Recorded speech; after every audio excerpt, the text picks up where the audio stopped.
The primary election here in North Carolina is quickly approaching. It's coming up on May 17th. The most recent elections have come under a lot of scrutiny, leaving many people with questions about the voting process, including voter ID laws. WCNC Charlotte's Chloe Leshner live at the Mecklenburg County Board of Elections. And Chloe, you're going to explain what we should all expect come Election Day.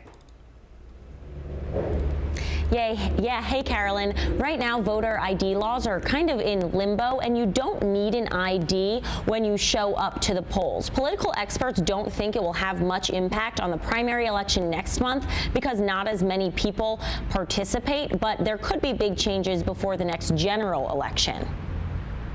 According to the U.S. Constitution, voting in an election is a fundamental right. In a handful of states, including North Carolina, there's controversy over whether or not someone should be required to show proof of their identity when they cast their ballot.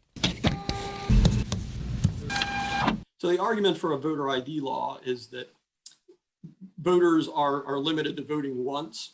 So we want to make sure it's the person who's eligible to vote, that they are legally eligible to vote, and that they only vote once. Courts in the Tar Heel state found voting reform laws passed in 2018 were unconstitutional, and at least for now, can't be enforced. Critics of the law say there shouldn't be bureaucratic barriers to people exercising their constitutional rights.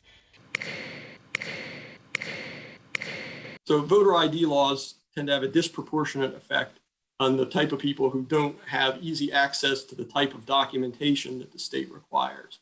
So it's typically poor people, minority citizens, elderly voters. There's also a law preventing voter registration for convicted felons who have served their time. But last week, a state court ruled that law amounts to discrimination. Still, the State Board of Elections has told county boards to not process those applications yet, leaving more than 50,000 people in limbo. If they disproportionately vote for one candidate or the other, that certainly can affect the outcome in a polarized state like North Carolina, where small numbers of votes matter. The deadline to register to vote for the primary next month is April 22nd.